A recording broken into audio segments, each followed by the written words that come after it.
Welcome to the Living a Nordic Life podcast, where we explore a simpler, cosier and more intentional life the Nordic way.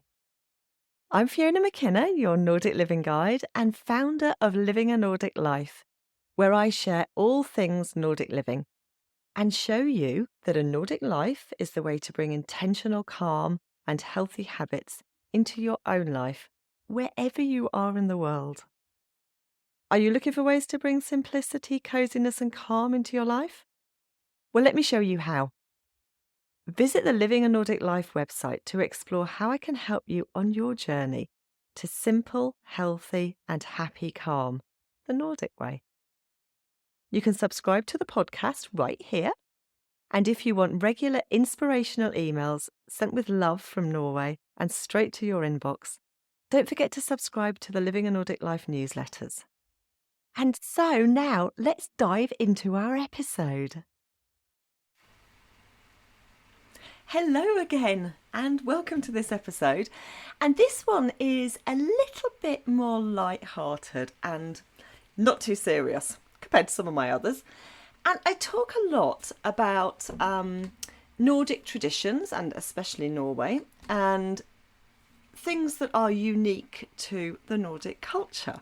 And today I want to talk to you about something that is really unique to the Nordic culture, or certainly Norwegian culture, and not something that you probably would have heard about at all if you don't live in Norway. It's called a Harryhandel. And sometimes it's simply called a Harry. Or if you want to use a politer expression, a grensehandel, which means border shopping. Handel means shopping. Grense, across the border. Harry is not quite so polite a term, I have to say, but it's basically a day trip shopping across the border from Norway to Sweden. And as you know from your geography lessons, not with me, Norway and Sweden have a really long border. And the idea of this is that it's meant to be cheaper than shopping at home in Norway, where we pay a huge amount of tax on everything. I have to be honest, there isn't anything that doesn't have tax on it. And particularly things that are imported from other places. If it's Norwegian, it's not quite so bad. But if it's something that's imported from abroad, then we pay even more tax on it. And especially if it's alcohol, meat and cheese. They are the big ones. So like I was saying, Norway has this huge border with Sweden. And although they share many things like similar cultures, because of course borders are permeable, aren't they? And a very, very similar language. There are some traditions that are the same and there are similar foods. There is one thing that is really different and that is tax. Lucky Swedes don't pay quite as much tax as us. And tax especially on food. So it makes shopping in a Swedish supermarket for anyone living in Norway really desirable. We love it. It's a bit different as well. The population in Sweden is a bit more diverse than Norway and it's bigger. So of course people demand much more choice and perhaps the Swedish government are a little bit more flexible with these things. So we love shopping there because it feels quite exotic.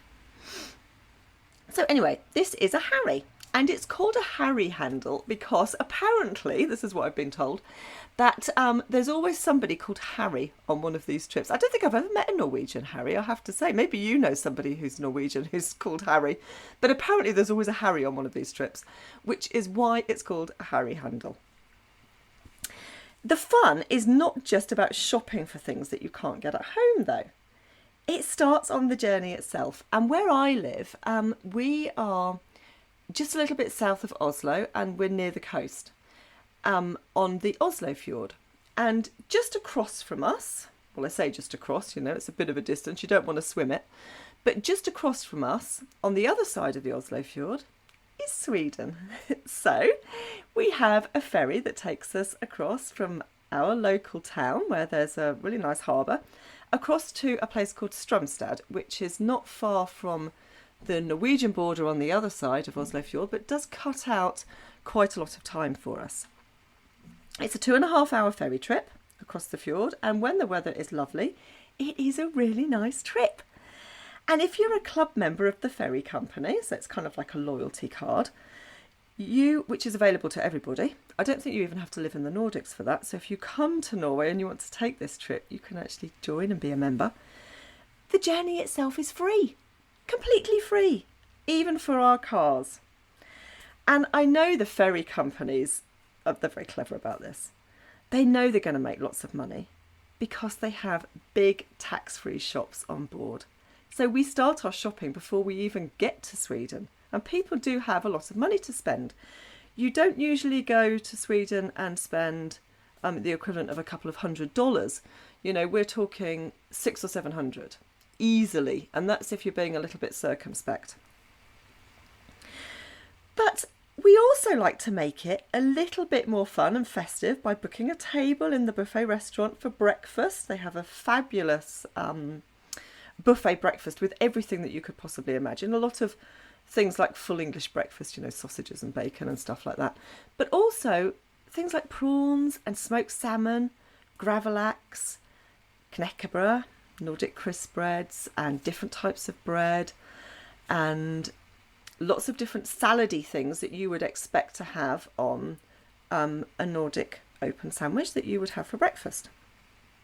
And it just gives us that little bit of coziness before we arrive, and gives us some fuel in our stomachs as well, because you need it for a shopping trip. Most people who arrive on the ferry from Norway head straight to the supermarket. And the funny thing is, the supermarket at Strömstad, this town that we frequently go to, the entire shopping centre is owned by Norwegians. So they know what Norwegians want. And most people, I have to say, head there and do their shopping. And it can get really busy with Norwegians stocking up on cheese, meat and sweets, candy, because we also have a sugar tax in Norway, which means that anything that has sugar in it, refined white sugar, is quite a lot more expensive than it would be elsewhere. So it's probably, I would say, twice the price for things like cordials, sweets, chocolate, anything that's got sugar in it. Fizzy drinks as well, that's another thing, like Coke. So they're quite a lot more expensive here than they are for our European neighbours. But here's a really funny thing. One of the biggest savings that can be made by shopping in Sweden for Norwegians is on Capri Suns. And if you don't know what these are, they are like a pre-mixed cordial in a bag. The bag is one portion, and it has a straw that you poke into it. You sort of pierce the bag with the straw, and then you drink the cordial. And lots of people like them. They're good for trips, I have to say. My kids quite like them, but we don't drink them very often. But they're good for trips, or if you're on a road trip or you want to just grab something to drink. In Norway, they are about 25 NOK each. That's about $2 for one of these little drinks in a bag. Bear in mind, it's just watered down cordial. But in Sweden, they're about 50 NOK for a pack of 10. So you can see there's something of a saving to be had. There used to be this programme here, which I noticed has actually just started again. It's stopped for a while. It's called Alt for Norge. And it's a sort of game show that goes on for, I think it's probably about 8 or 10 weeks. And the people who take part are people who are American but have Norwegian descent. And they take part to win some family history about their family that's in Norway, and also to meet them and to go to their kind of heritage farm or village or wherever it is that their ancestors are from.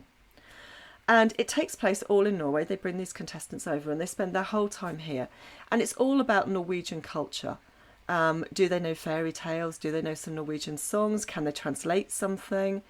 And some of it is quite difficult, I have to say. And each week somebody is eliminated until you're down to these last few. But one of the things that they frequently do is they take them on a Harryhandel.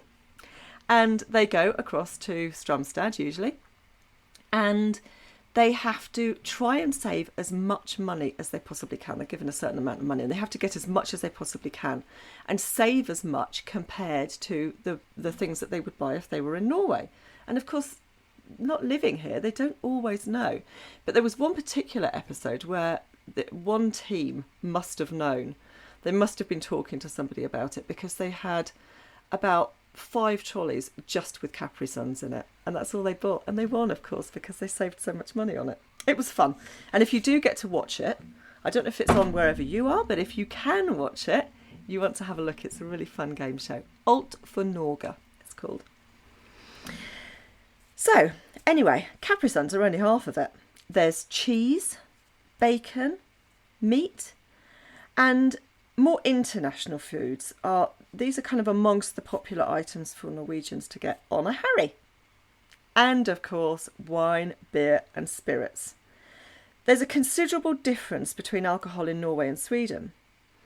And there is a cross-border argument that tax that is paid on alcohol duty in Sweden does not need to be paid again on the way into Norway, provided you are below the very, very, very small quota. However, if you go above the quota, you can actually opt to pay tax, and we do have border control. So it's not quite so easy to get across. Plus, you have to have been out of the country for 24 hours. There's a lot of rules, I'm afraid to say. But it does sound like all we do is eat cheese and bacon, drink Capri Suns and drink wine. We do more than that. But it's a chance to stock up the freezer. And it's especially popular in the summer months, and as we get towards Christmas, people start to think about it really early. So, the next time a Norwegian tells you that they're taking a Harry, or they're going on a Harryhandel, you will know exactly what they're talking about, and you'll be able to impress them by asking them how many Capri Suns they're going to be buying and how much cheese they'll be bringing home. And I will see you in the next episode. If you've enjoyed this episode, please subscribe to the Living a Nordic Life newsletters so you can get an email when I release a new episode. It's a quick and easy way to keep up with all things Nordic living. Please visit livinganordiclife.com. You can listen to Living a Nordic Life on lots of podcast apps, including Spotify, Apple Podcast, Google Podcasts and plenty of others. If you've enjoyed the Living a Nordic Life podcast, why not leave me a rating? So that's the end of Living a Nordic Life for today, and I look forward to seeing you next time.